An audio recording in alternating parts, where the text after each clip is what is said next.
So welcome, our brilliant colleague Brad. We so appreciate your remarkable leadership, and as always at SETC, we begin all things by giving thanks to the original stewards of the various lands we're on. We give thanks to all our ancestors, all those who toiled without compassion or compensation. We give thanks to all our elders and community stalwarts whose shoulders we stand on as we build, share, and learn together for our collective liberation and sovereignty. So, Brad, can you please introduce yourself to our listeners and viewers and share a bit about your remarkable work, sir?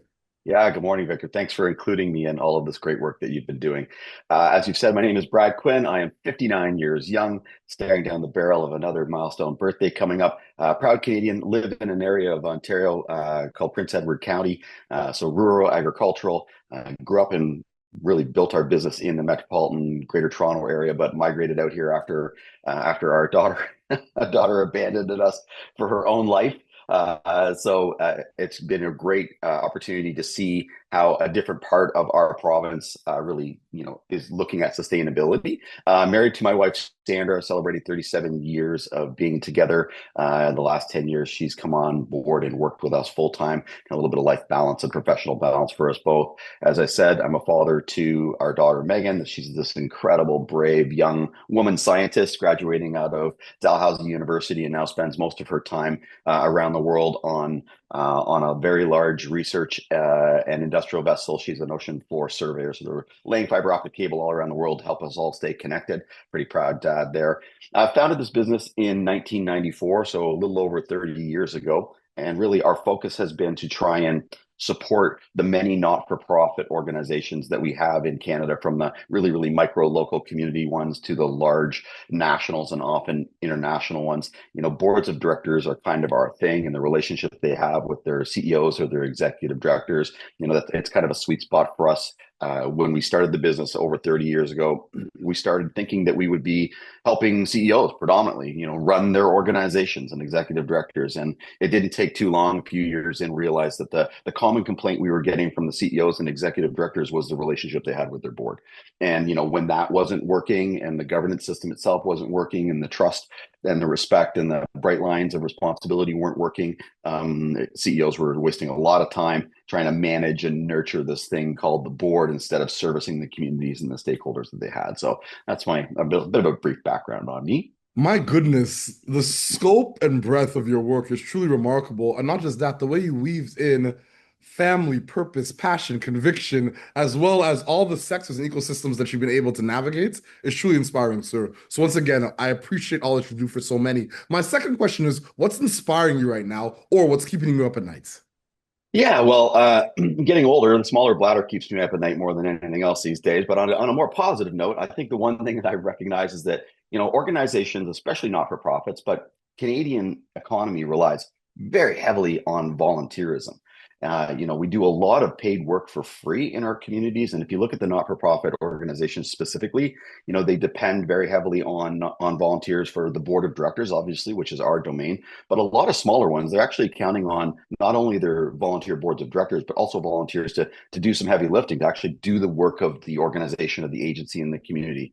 And I'm not sure that we've really appreciated how perilous that relationship can be with volunteering generally. So if we were to ever lose this capacity that resides in our communities to have people put their hand up and say, "Yeah, I'm passionate about that. I'm prepared to learn. I'm prepared to help." I think we'd be economically in a much worse position if everything we had to do relied on paid staff. So that said, I'm glad that we'll always rely on these people, but we should never take it for granted. I think one of the things that I've noticed focusing on the boardroom, which is where a lot of volunteers find their time in not-for-profits, is, governance, even in the last 3 decades that I've been around it, it was always seemed to sort of be presented as something that was hard and exclusive. I always wondered why the first criteria to be on a board needed to be that you had already been on another board. You can see what that's going to do to the pool of volunteers if that's the case. That's the principle that we're working on. So, does it have to be hard? No, it does not have to be hard. Is it important? Are there complexities to it? Are there things you need to understand?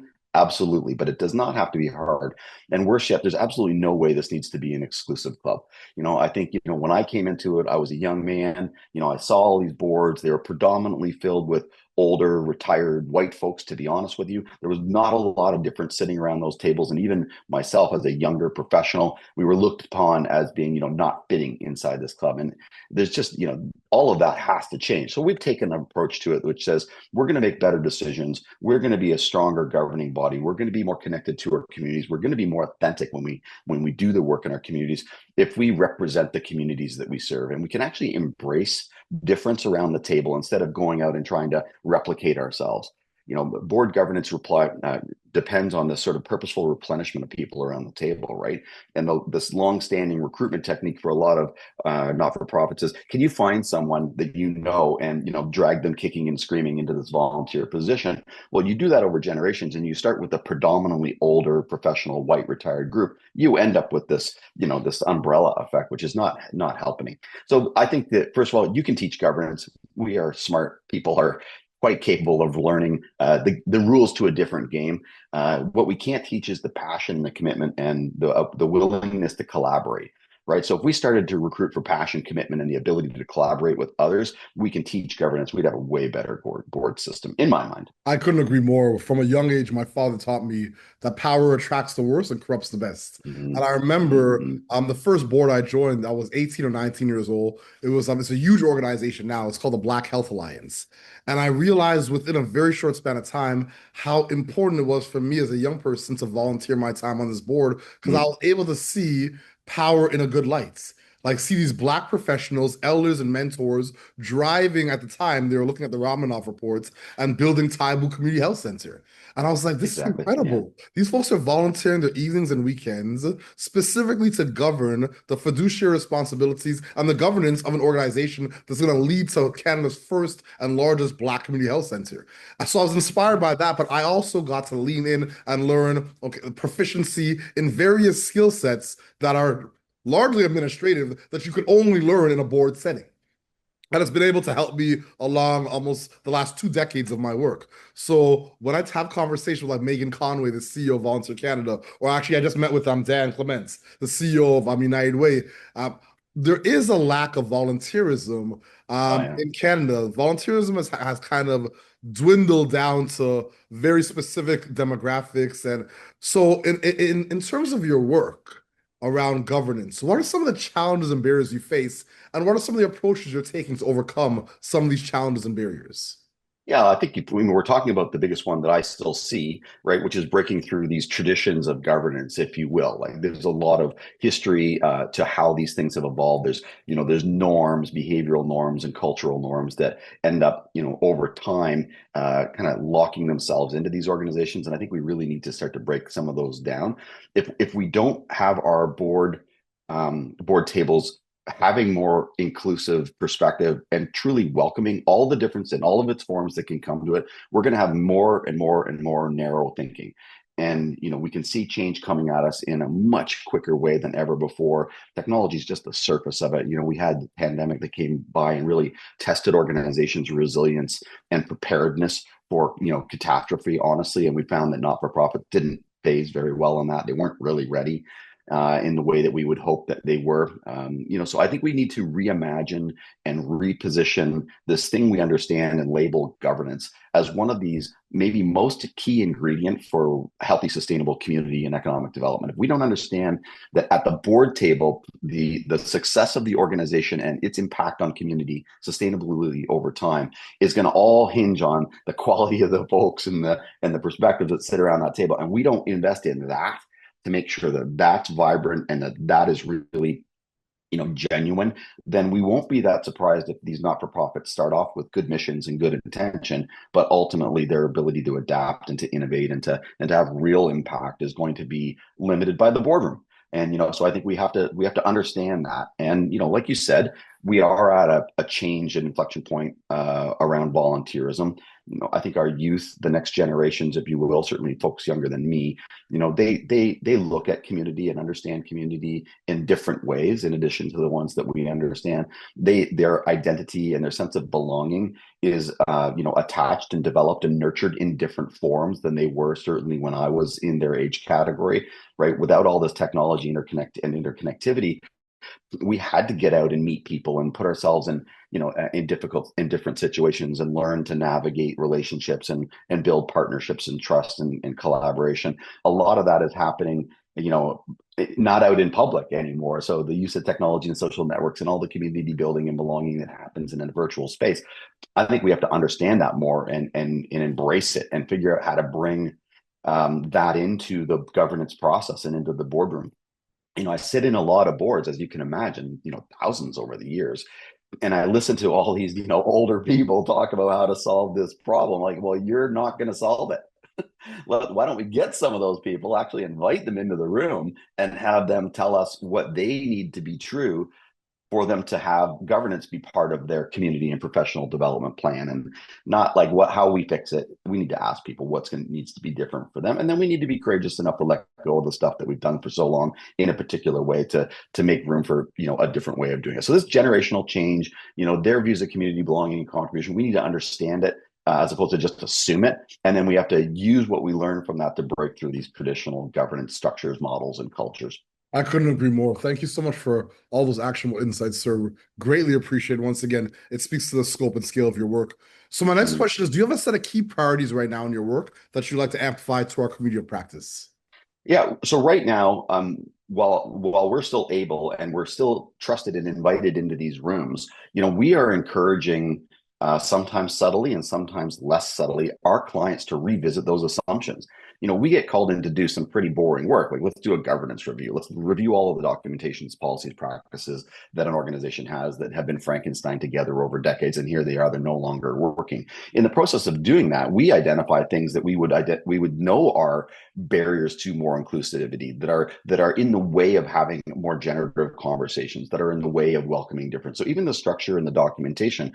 So we are encouraging as much as we can our clients to revisit all of those assumptions about how they govern and what strategic leadership means. Some of them are embracing them because they understand it's changing. Others are still pretty stuck, a little stuck in the mud. But we're going to keep that pressure on them so that they understand, they've got to get ahead of this to the best as much as they can. I also think we've been doing a very good job. We're often complimented on the work we've done to take something that can appear and be presented as complex and simplify it sufficiently that everybody has access to it. We've produced some materials and some handbooks and guides and educational materials and workshops and all these things to help really demystify governance and present it in a way that anybody could understand the basics of it enough to get going and become curious about it.